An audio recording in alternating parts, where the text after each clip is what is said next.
Hi, Eric. Hey, Aaron. Yeah, a couple false starts where we try to figure out sound. Yes, if the sound is bad, tell Aaron. Don't Yeah. tell me. Okay. Well, where do you want to start? Do you mind if I start with a bit of self-promotion? Yes. So, what podcast network are we part of, Aaron? Well, we're a proud part of the Dialogue Podcasting Network. And as I'm sure you know, Aaron, Dialogue doesn't just do podcasts. They've been around 50 some years, and they started on paper, and I'm going to be in their next paper issue. Oh, fantastic. I wrote a book review, a books review, really. I'm reviewing 3 books. And I'd like to share a paragraph with you because I think it's relevant to what we're talking about today. Okay. It's the 3rd paragraph of the, go buy the issue. It's not out yet, but it will be very soon. Since 2020, 3 significant new approaches to the Joseph Smith story have been undertaken in comics, each successfully breaking a path through the gnarled forest of known history. In short, Pillar of Light, written by Andrew Knaupp and drawn by Velluto, takes varied versions of one event and correlates them into one clear whole. In The Glass Looker, Mark Elwood does not attempt to smooth together the prophet's early life, but presents each version of the boy Joseph as a series of sometimes contradictory vignettes. And Noah Van Sciver's long-awaited Joseph Smith and the Mormons builds the epic story of the man's prime years to a coherent but complicated wholeness. All 3 of these graphic novels engage in the task of turning Joseph Smith's complex history into a true story. They use diverse tools and present conclusions of varying ambiguity with distinct amounts of the personal, but they are all addressing who this man was and what he means now. Any guess why I think that's a good start to our discussion? Because history is hard. History is hard, yeah. And in the first paragraph, I quote Ada Palmer, who's a Renaissance scholar and science fiction writer, and she says she figures that we know 1% of what happened 500 years ago, and 2/3 of that 1% is wrong. And the first sentence of the second paragraph in the article we're looking at today says this: religious communities perform theological work when they tell historical narratives. How we understand Joseph Smith and what stories we tell about him makes a big difference in terms of what it means to be a Latter-day Saint. I just want to break down what you just said. Religious, Yeah. wait, religious no. Communities Religious communities perform theological work when they tell historical narratives. Okay. What you're saying is that religious communities apply theology and or even create theology yeah. when they tell their histories. The first example Miranda Wilcox, who's our author, gives is the Exodus. Telling the story of the Exodus creates theology and a sense of what it means to be an Israelite and a Jew today. Well, what is an example of some of the theology that the Exodus story creates? Well, we are God's chosen people. Mm-hmm. We have been taken out of bondage. Mm-hmm. We have been saved. Manna from heaven. Yeah, the Passover. Mm-hmm. All these stories and their importance and the way they connect to each other creates a metaphor in which we understand eternity and our relationship with God. Okay, great. This is a perfect framing. And the comics that you're describing are very good. And what you're saying is that they are doing this theological work. They are, and they're doing it in different ways. So Pillars of Light, this is all in my review, if you want more details. But Pillars of Light is trying to take the official narratives, by which they mean ones they feel Joseph Smith himself wrote, and combine them into a coherent whole. Mm-hmm. The Glass Looker isn't trying that at all. It's taking all the stories ever told about Joseph Smith and throwing them together, even if they completely contradict. So you have a vignette where he's a cripple, and in the vignette in the next one where he's a particularly strong young man. And all these different vignettes just coexist in chaos together. And the cripple referring to like his bones. His bones, yeah, because according to some stories, the kid could barely walk. Joseph Smith was, he was deeply damaged and had a limp and couldn't get around, and so people called him things like cripple. And in other versions, he was sort of famed for his good health and his strength and how he could just do things. And he was both those things as a teenager simultaneously. And which story we choose tells us something different about Joseph Smith. Not a great word, cripple, anymore, is it? No, I think it's not beloved. Mm-hmm. Yeah. Okay. But for the time, that was what he was called. Like, that's what people said. So send your angry letters about that one to me. But it is historical work, a theological work to tell these stories. Arguably, I'm not sure The Glass Looker or Noah Van Sciver's novel are really working hard at telling theology, and Pillar of Light probably is, but I think what's really matters is the cumulative effect of all this storytelling. It's not one person's book tells us what it means to be Mormon. It's that all these books together sort of form a historical path in which we understand ourselves. Okay, part of me really dislikes everything that you're saying. I'm going to say why Yeah. in a second. But first, I want to promote the fact that our article today is called Narrating Religious Heritage, subtitle, Apostasy and Restoration. So we're going to be Yes. talking about apostasy, we're going to be talking about restoration, we're going to be talking about history. All right, and it's written by Miranda Wilcox, and I think it's one of the denser articles that we've done so far I in think this so. season. Her style's a little denser. Yeah, which is fine, and it's great. It's good, but it did leave a few questions unanswered, which we may or may not get to. It kind of makes me appreciate one possible role of our show, which is perhaps, if you, this feels a bit braggy, I don't know of a better way to say this. I'll allow us to bridge the scholarly with the lay, because I really approach a lot of this. The language in here, I can tell, comes from somebody who is steep in historical writing. The language is scholarly and I don't want to say precise, but it is careful. It's careful and deliberate, and it's different than some of the other articles that we've read. And I would think it's different. It definitely doesn't have a casual tone. And I like that. It feels in some ways like I'm reading a scientific paper, right?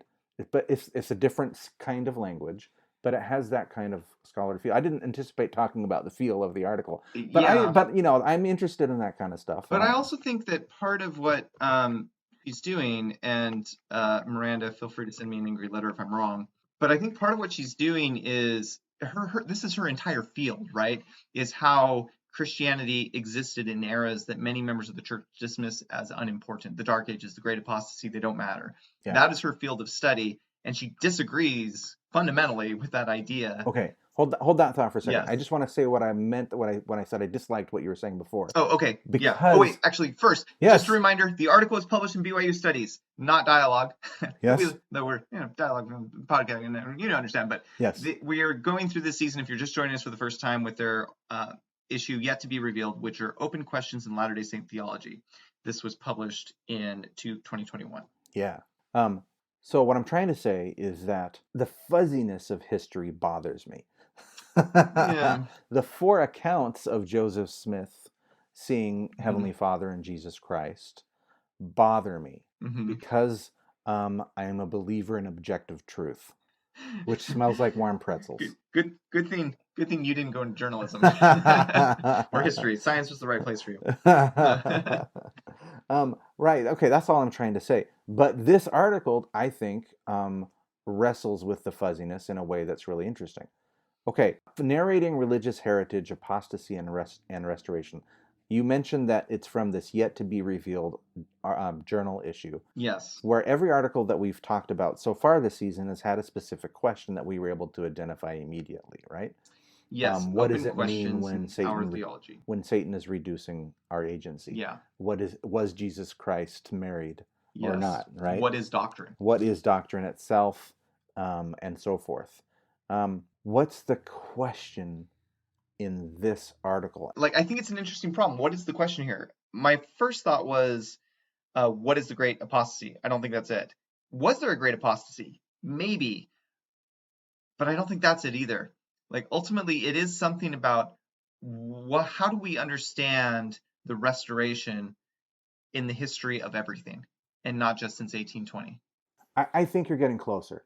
I think if I was going to restate what the question this article is posing is, do we believe as a church in a great apostasy with disastrous negative consequences for humankind? Or, one way you could phrase that was, is the great apostasy a necessity for there to be a restoration? Or even, is it necessary for our theology that to believe in a great apostasy? Or is that phrasing perhaps a fundamental misunderstanding of God's work on this earth, an oversimplification? I think this ties in a lot with things we've talked about a lot, but in a very new way. It's a new light to shine on everything we talk about. Let me just say the obvious thing up front. Okay, say it. If I am teaching a person who is not a member of the Church of Jesus Christ of Latter-day Saints, Yes.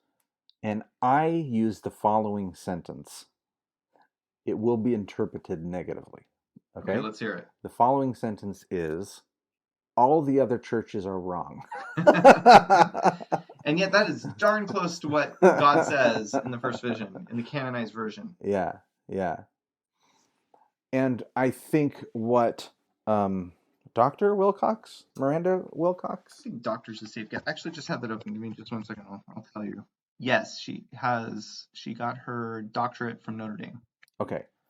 So what Dr. Wilcox is telling us here is that that framing not only is negative, but didn't necessarily line up with some of the early history of the church. Yeah. And doesn't seem to be in tune with what the modern church is teaching. Yeah, it feels sort of like a late 19th and 20th century phenomenon. Yeah. Out of step with Joseph Smith and out of step with the 21st century. Okay, let me tell you a story. I'm here listening. Even just this week, Mm-hmm. I used the hand analogy for teaching apostasy to my seminary students. The hand in the glove? Nope, you're thinking of spirit death. Yeah, I'm not sure how you'd use that for apostasy. Imagine, if you will, dear listener, take your hand out and hold it out in front of you and put one finger on your pinky. Okay? That represents the dispensation of Adam. Okay. Okay? Now, the dispensation of Adam fell. Okay. Right? And dispensation here is a key word in the church that refers to... I don't know anymore after this article. Okay, so let's just use the old way of thinking. It was a time in which people were talking to God before they got wicked and he stopped talking to us. The priesthood was on the earth. Yes. Everything was set up. The authority to administer ordinances was on the earth. Right? And prophets were directly communicating to God to guide the church. Yeah. Okay, Adam. Okay, then what happened? Adam's church disappeared by the time of around, it's unclear. Yeah, whatever. Let's just say that around. Is. So your finger traces down the gap between your next finger. Oh, it's like a valley. Traces a valley. That's okay. That's the church not being on the earth anymore. And then it goes to your ring finger. That's Noah. But unfortunately, Noah. This has always bothered me. I know.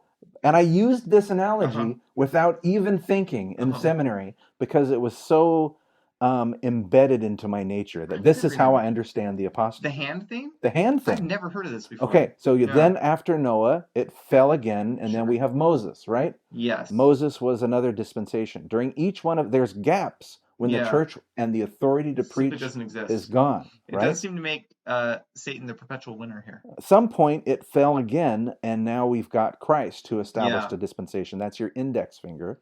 Although, if that's the case, where did John the Baptist get the authority? So I know that this is an imperfect analogy because I only have 5 fingers. I actually think that there's 7 dispensations. I think something like that. But the point is that the gap between your index finger and your thumb is really big. Oh, that's the point, is it? That's the point. Okay. So there's this huge gap as you fall down, and then that's the that's the Dark Ages. Yeah. Right. And there's the church, God's church is off the earth, and then Joseph Smith restored it. And that section is called the Great Apostasy, and the Great Apostasy is meaning that it's distinctly anti-Catholic, for sure. It's distinctly anti-Catholic. It's a rejection of all the papal claims. Yeah. And it's not unique to our church. It's exactly, and this is one of the things that Dr. Wilcox describes, that's what a lot of the Protestants said. Were teaching. In fact, we stole this idea from them. Yeah. Well, still, that's there's not how the Restoration works. It's taking truths from all sources. But this is one of the things that I find interesting about this is Joseph Smith's idea of the Great Apostasy was very different from B.H. Roberts or James Talmage's. So is that the continuing Restoration? Except for now we're moving closer to a Joseph Smith idea again. So is that the continuing Restoration?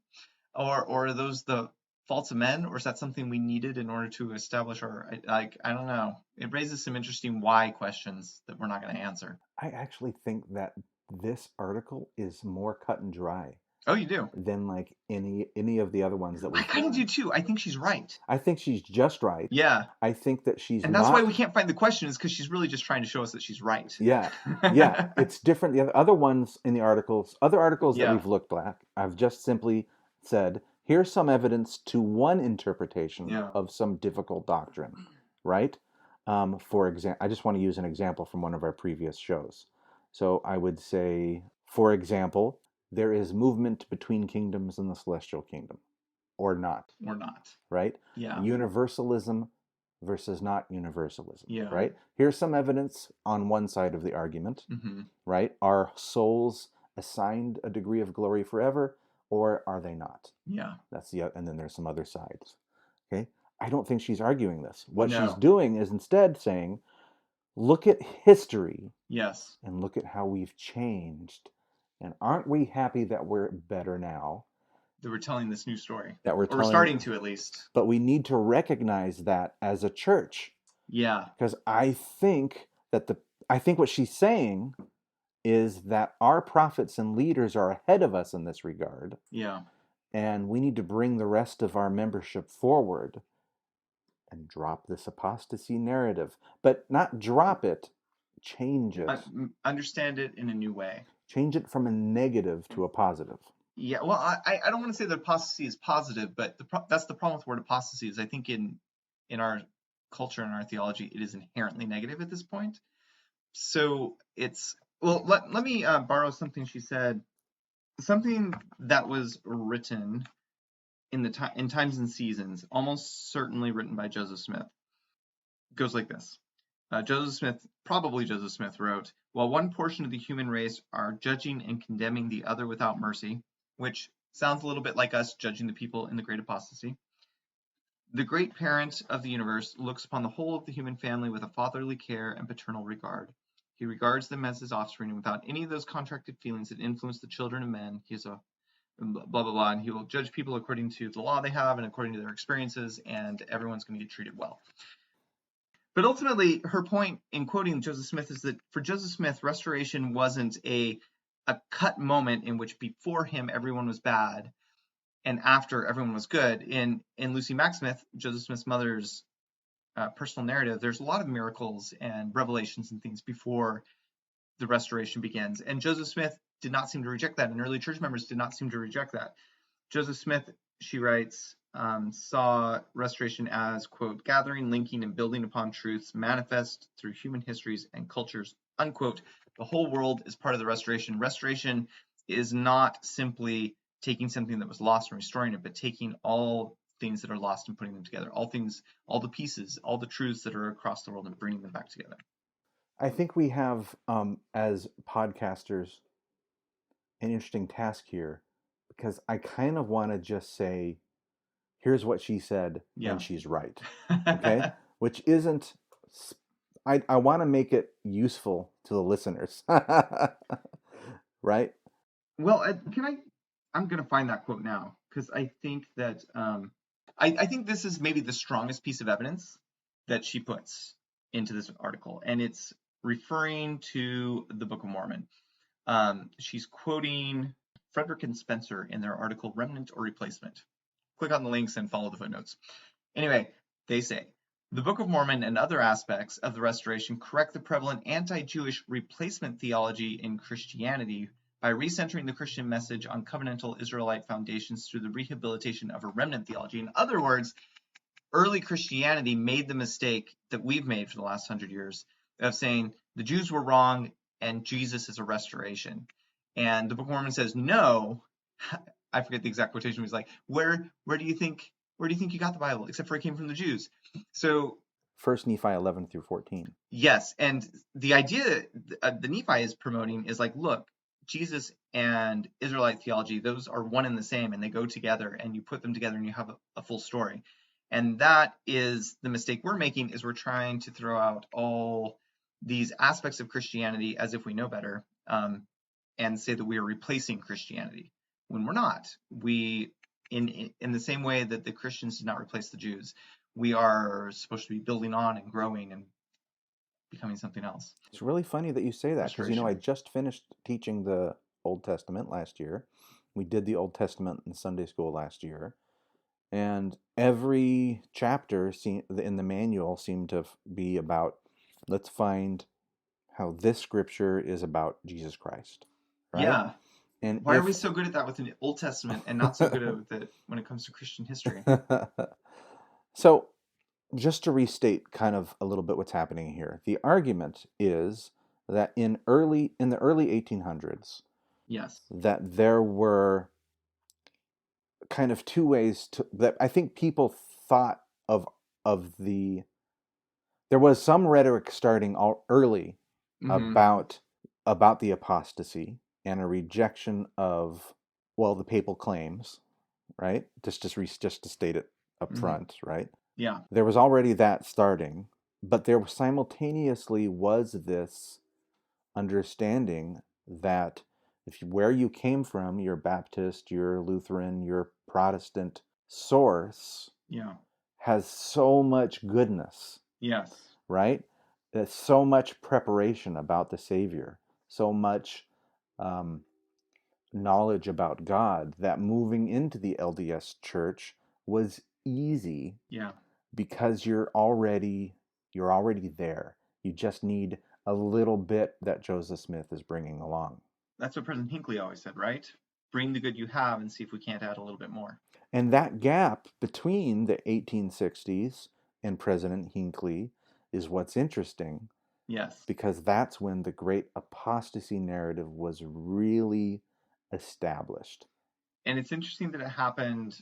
She said that it happened in two specific places. Yeah, and it seemed to happen with the first generation that did not come from another church, right? Okay. You had your first generation of kids born into the church, who saw themselves as a different people and they didn't feel a need to reconcile their grandparents' theology. And this was all during the during the time in the late 1800s. Late 1800s, yes. When the church was repudiating its own belief in polygamy. Polygamy, and that a real crisis of identity. Crisis of identity. And also we're separated from the rest of the world, and why not be separated in every way? Yeah. We're separated in some ways already. So we're putting that behind us, and we're both trying to establish our identity while reintegrating into the United States at the same time. And how did we do that? Well, we crystallized around this narrative, this historical theological work, right? That Joseph Smith restored the church and that it was gone until 1830, right? Yeah, and it is pithy and easy to understand. It is pithy, it's straightforward, right? It lets you, and this is the part that really got me, okay? I'm actually going to quote it directly. This simplified, standardized narrative of the Great Apostasy was easily communicated to members and converts. It promoted institutional unity by differentiating Latter-day Saints from other denominations competing for converts, and by fostering a shared historical consciousness among members separated by geography, nationality, and ethnicity. So what she's saying, I love her language. I'm telling you, the scholar in me, right, loves her language. I really do. Okay, what she's saying is that this simple idea of the priesthood being gone and coming back, the church being gone and coming back, right? What it did was it let us unify together and let people who were not in Utah have a shared identity, right? Nevertheless, the narrative discouraged Latter-day Saints from seriously engaging with history before 1820. We still haven't. Right. Anything between the death of Paul and 1820 does not happen. Doesn't exist. It doesn't exist. Yeah. And it hampered. Okay, let's actually do two. I want to have two conversations about this point. First, that we completely ignore history between the end of the New Testament, right, and 1820. For a people that research suggests that we know our scriptures better than most Christians, but we don't know Christian history at all. Yeah. And it hampered friendships with people of faith whose religious histories and traditions were dismissed as, quote, gross darkness, unquote, prophesied in Isaiah 60, verse 2. In other words, we read the Old Testament we saw that there was prophecies about a great fall, right? Yeah. And we said, okay, that's what this is. We can just ignore all that history and because it was the Dark Ages. Yeah, and let's not forget that, and I'm sure you heard this when you were a kid too. I did hear a couple times something about like Martin Luther or John Wesley or something as people Yes, who, and I recognize I'm drastically yeah, overstating the idea. There were lots of times when we talked about Martin Luther, yeah, when we talked about the Council of Nicaea. A lot of those times, yeah, that was the negative one. that was a lot of those times were Yeah, negative but when they shouldn't have been. but my point was that the church comes of age in America, which is born of a religious tradition that is distinctly separating itself from Catholicism. And so rejecting Catholicism is a very American tradition, which is kind of wild now that Well, it's why we have so JFK many was. Catholics. Right, It was why JFK would never. Nobody thought he would get right, elected. because he was Catholic, and that wasn't I mean, there was an anti-Catholic party, and being anti-Catholic was just as kosher as being anti-Mormon. For is fine. Like, of course you're anti-Catholic. Like, why wouldn't you be? And so America is also telling the story of what it is, and through those stories creating a sort of theology. And it's a distinctly anti-Catholic thing. We're definitely influenced by that. Hopefully, it's better now. I think it's better. It's different, certainly. So those are the 2 points that I think that are most interesting to me. Let's Well, ignore history before 1820, and by extension, this hampers our relationships with other people. let me ask you a question. There's a frequently recurring thesis on our show that it is important for our faith to embrace the things that separate us, that make us weird, that make us strange, because otherwise, what's the point of us? It seems that this article is arguing that not so much we should embrace every religion, but we should accept them as being worthy in their sphere and good and something worth engaging with. Isn't throwing out the great apostasy making us less weird? It, it, yeah, it's a good way to rephrase it. It is kind of a distinctly LDS. Well, it's not really though. I mean, No, but it is something that separates us from, like, it is a line that we draw that separates us from other people. And there's some value to that. We've established, I mean, we don't usually establish it in terms of other religions are sinful and are the devil or anything, like, which kind of some people have done with the great apostasy narrative. mm-hmm. But is there a risk there of moving past the simplicity of the great apostasy to losing track of what our purpose is? The risk, I mean, I could swing the pendulum all the way in the other direction, where we think that actually, you know what, everything's fine. The Joseph Smith restoration didn't really do much, right? Mm-hmm. Our church is just as good as any. To quote Reverend Lovejoy from The Simpsons, Homer Simpson, why don't you just go somewhere else, man? All the churches are about the same. Yeah. But that I would say that would depend. That's too far in the other direction, right? We really do believe in a restoration. And I really do love the Joseph Smith quotations here.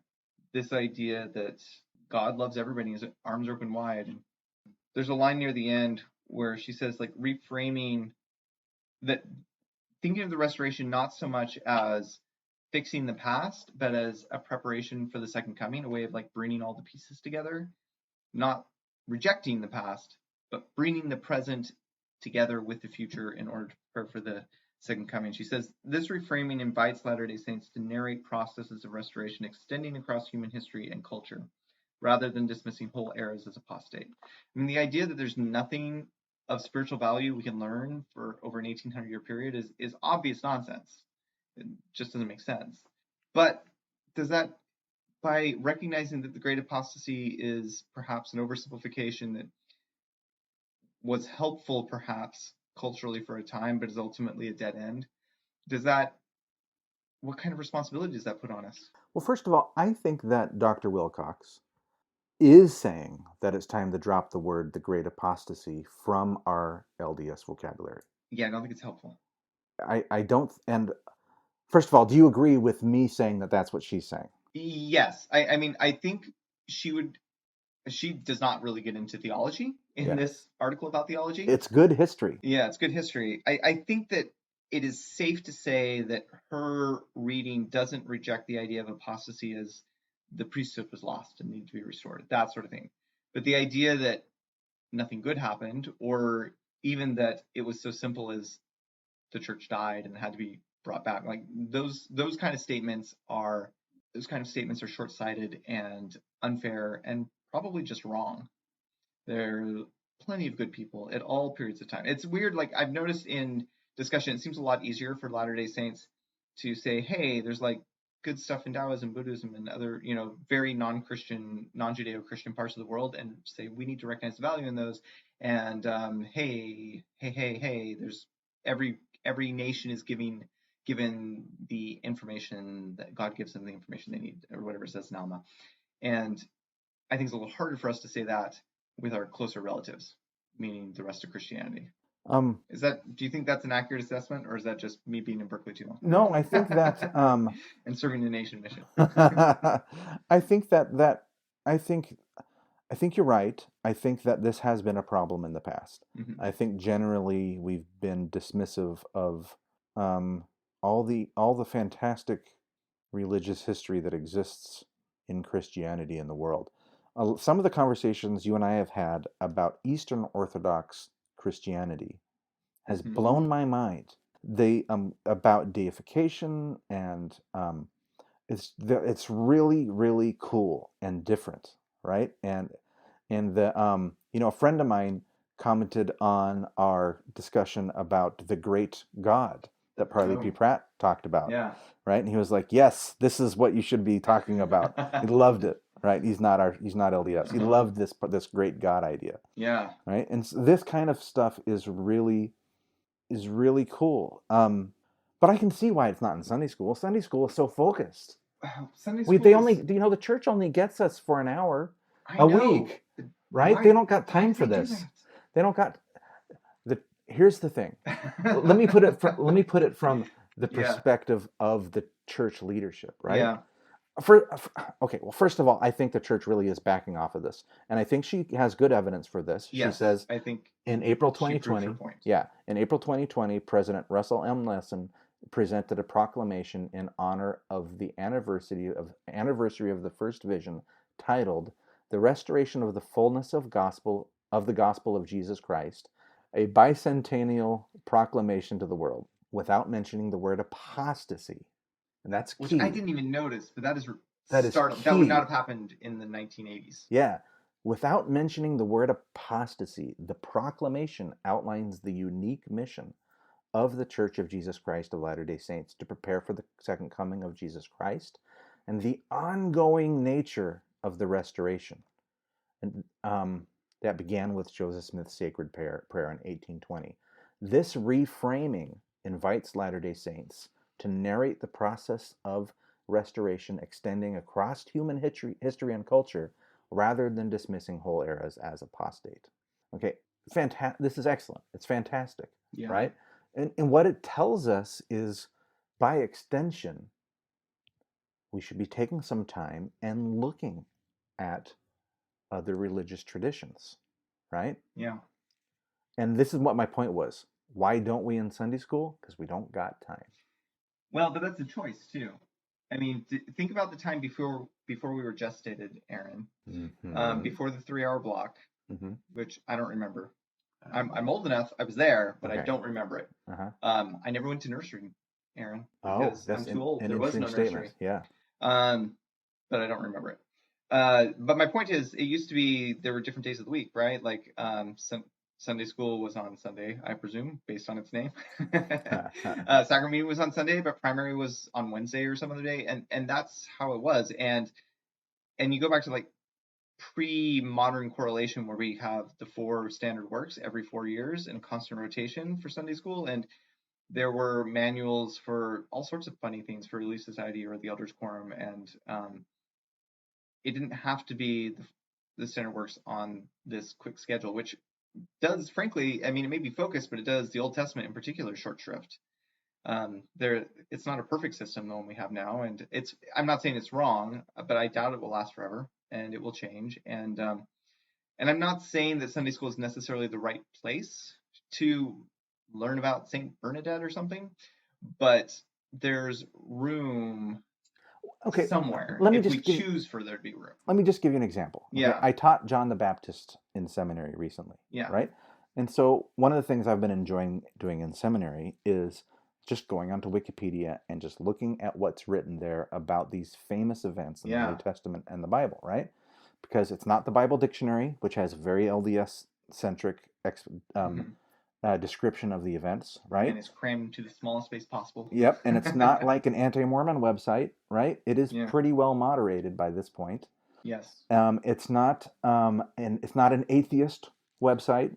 Right? No. It's got plenty of religious people that contribute to it, right? Lots of different backgrounds and heritages. What it really is historical, and sure enough, if you go and you read the section on John the Baptist, I'll just pull it open right now. Look, okay, you got it open? I got it open. Look on the right-hand side, okay? And look at the phrase venerated by. Do you see it? Oh, yes, I do. Tell me what it says.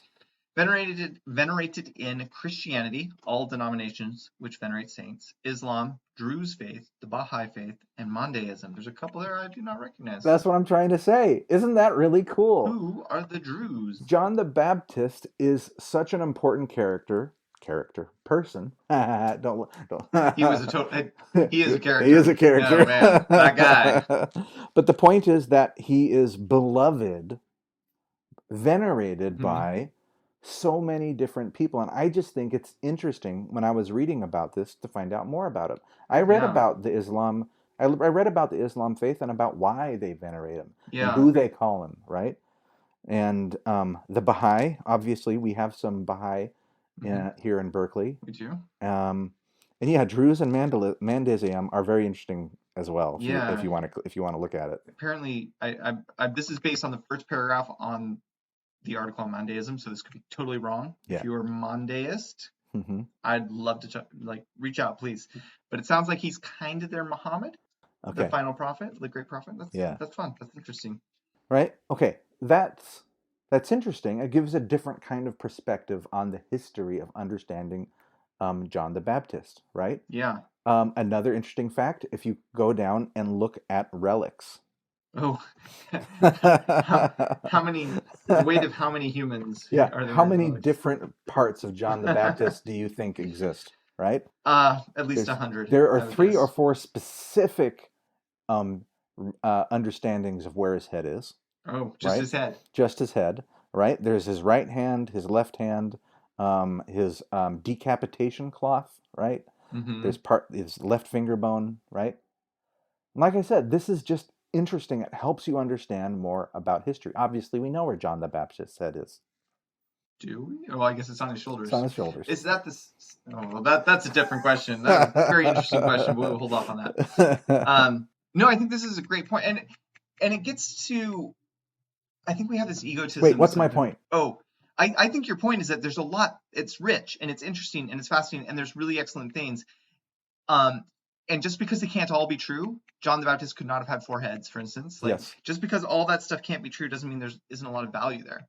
It kind of reminds me of the section of Doctrine and Covenants about the Apocrypha, where Jesus tells Joseph Smith, sure, read the Apocrypha, it's not going to hurt you, but they're better things, quote unquote. But that doesn't mean we can neglect everything else, right? Out of the best books. And, One of the things I was trying to say is that I really respect the church's decision, okay, to use our time carefully as members of the church, right? We've got 2 meetings on Sunday, right? One is the sacrament meeting and just trying to feel the Spirit as hard as you can, right? And the other is either Sunday school, Elders Quorum, Relief Society, or the Young Men's or Young Women's, right? It is primary. It is focused, right? Yeah, and I'm not necessarily saying that's wrong, right? That's not my intention. But how do we narrate a different religious heritage? Well, first, I think it's helpful that leadership has been so explicit, but I'm not sure we've picked up on it. Right. I'm not sure I picked up on it. It was interesting reading the article because it was all about how the narration changed over time. And at first I was like, oh, Joseph Smith said these things. That's so interesting. Oh, the early saints did this. Oh, it's so interesting. And it got to oh yeah, this is what people believe now. That's when it got to the 19th century stuff. I was like, this is what we believe. And because of conversations we've had on the show, I feel like we've kind of moved away from that anyway. And then it got to the 21st century section. It's like, oh, I'm just part of this narration and the flow of history here. Like, I too am following this path, and like I agree with what the leaders say on this, that we need to be more open and friendly, and it's not about rejecting previous or alternate versions of Christianity. It should be a lot more welcoming and open and restoration oriented. I mean, that Hinckley quote, that President Hinckley quote is so good, right? We will use what you have, right, and add to it, Yeah. right? That's really, really cool. And the paradigm shift, I think, what's being argued here, that again, like you said, I just think that we didn't notice it as much, and we're just calling it out explicitly here. It just happened. It just happened. Is that it's that we don't look at 1800 years of Christian history and dismiss it. It is, wow, look at all this amazing stuff that happened, and then Joseph Smith appeared, right? Yeah. That's a different story. It's a different theological work Yeah. than this is the apostasy and this is the Dark Ages. And I think inherently it's a much more Latter-day Saint attitude. It is, and it's always been there. Let's be fair to some of our previous leaders. They've always have said these kind of things. It's just that the other narrative also dominated, I think. Yeah. And did you ever read Talmage's book on the apostasy? I have read The Great Apostasy. Yeah. That was the name of the book, The Great Apostasy. Yeah. I've read that. I've read that. How are your memories of it? Wait, did I read it?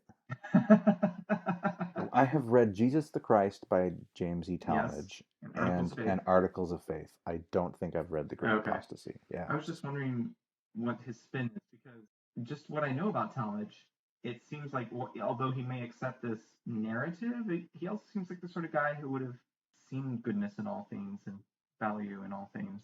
Well, Discordians, let us know.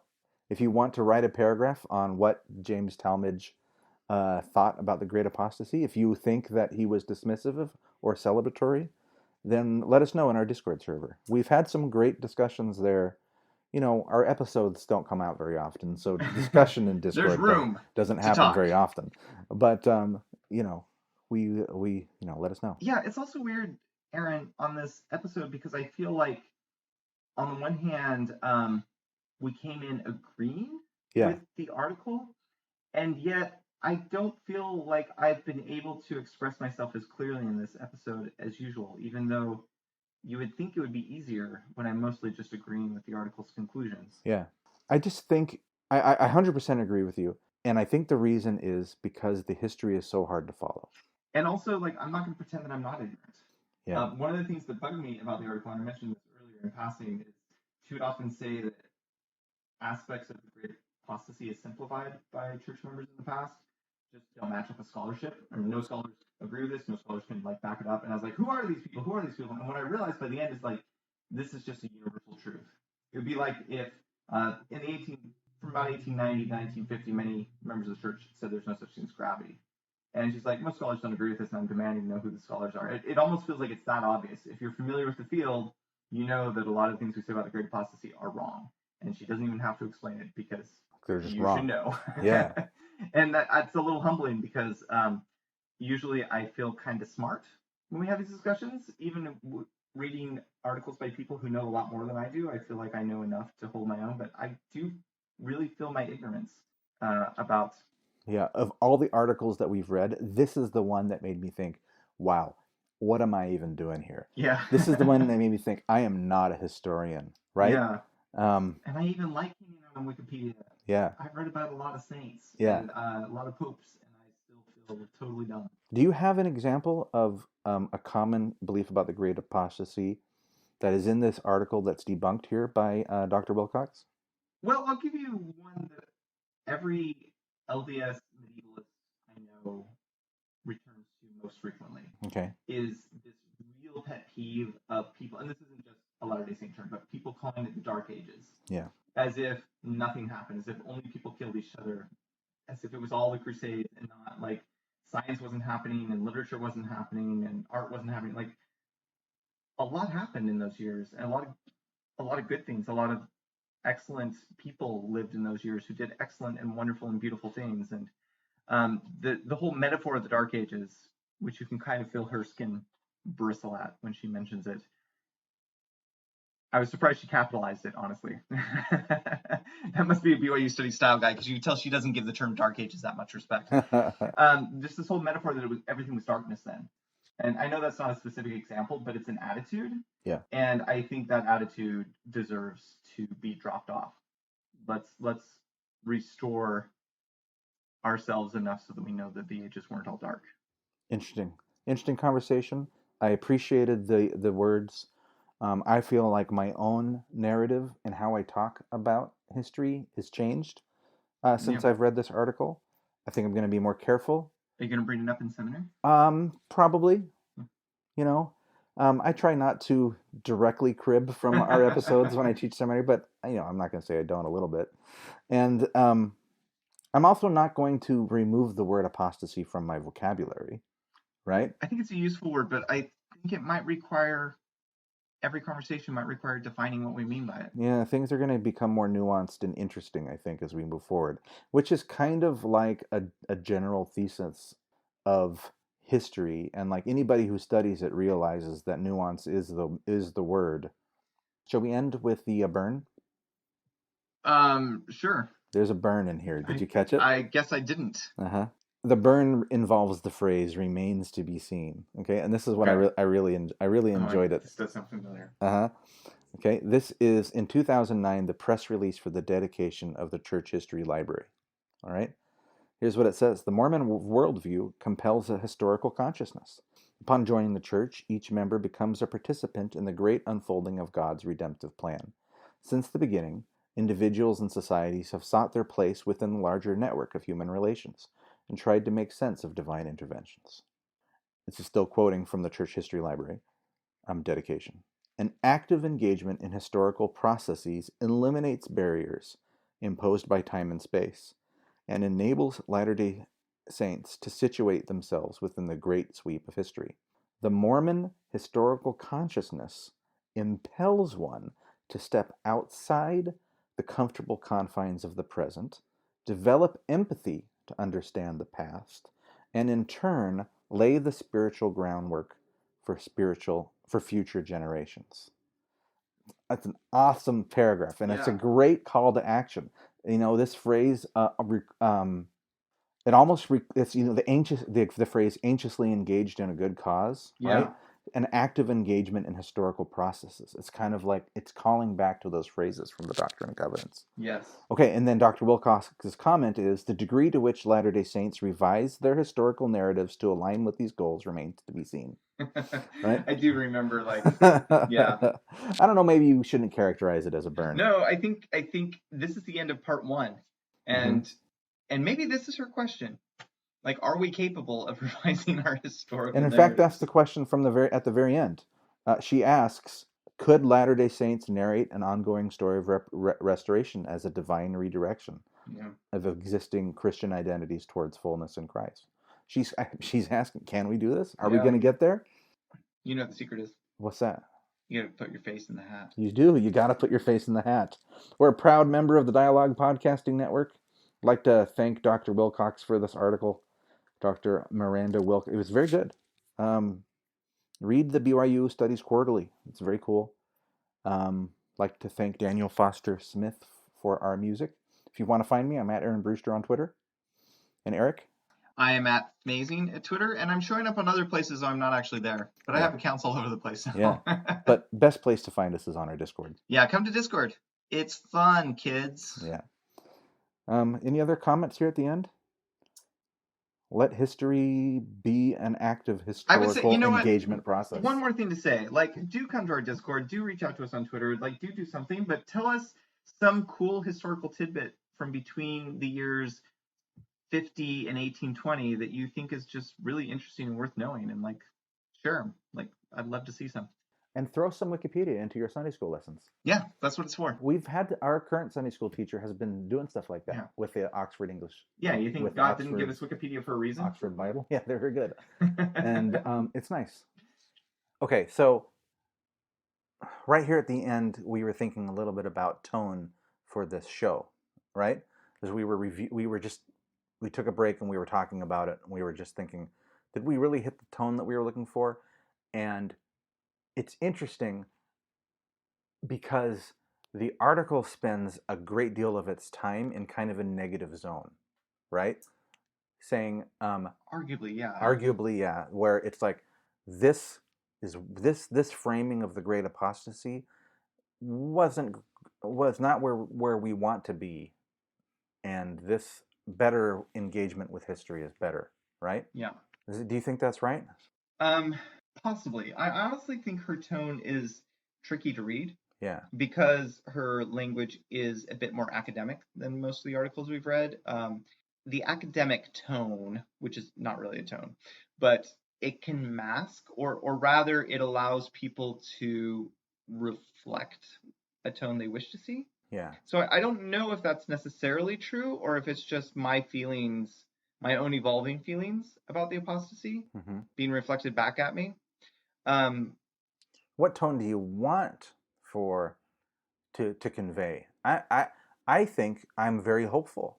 I'm certainly looking forward. I am hopeful, and I guess what it is I'm just sad that I don't know more about this. Yeah. Um, I mean, I read Thomas Cahill's book about how the Irish saved civilization 20 years ago, and I love that book. And I've read it, and it's really stuck with me. And that's probably the closest thing to a scholarly work, an extended scholarly work I've read about that time period. Mm-hmm. Most of my personal interests just haven't taken me to that space.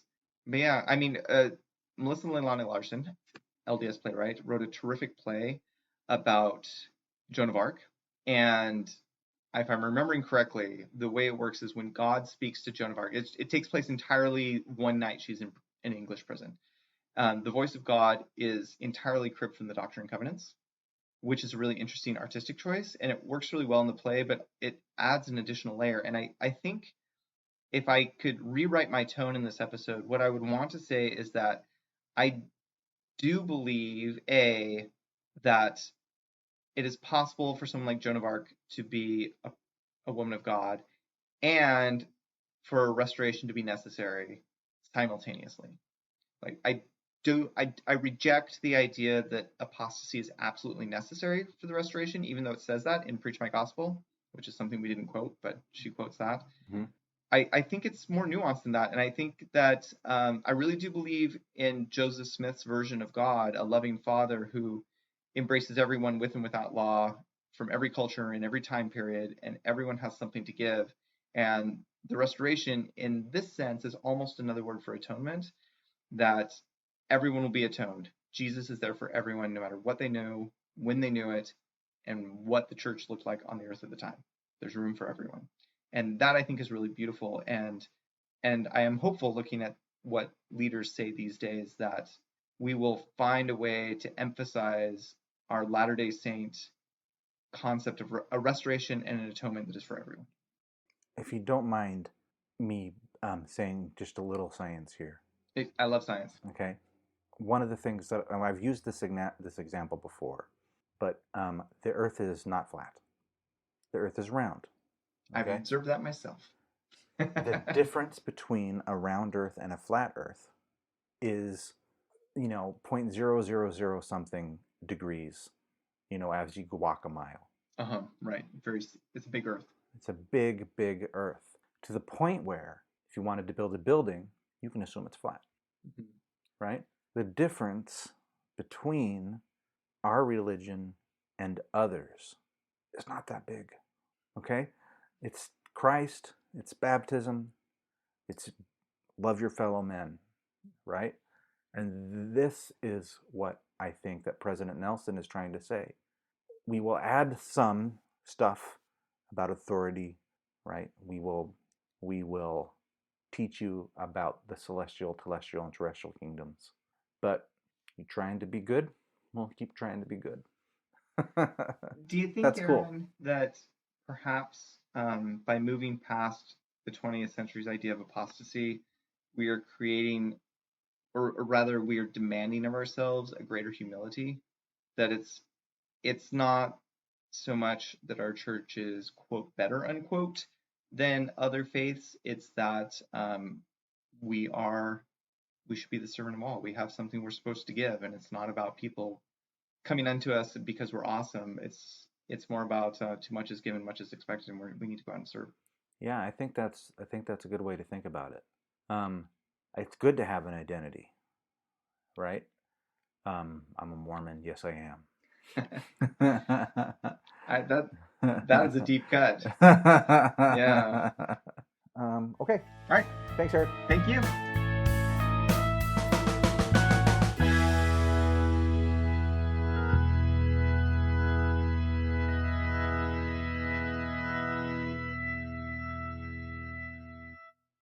Mormon. Yes, I am. So if you'd like to see a Mormon, I'm a living specimen. Maybe I look like any everybody else or something. But take my word, different as can be.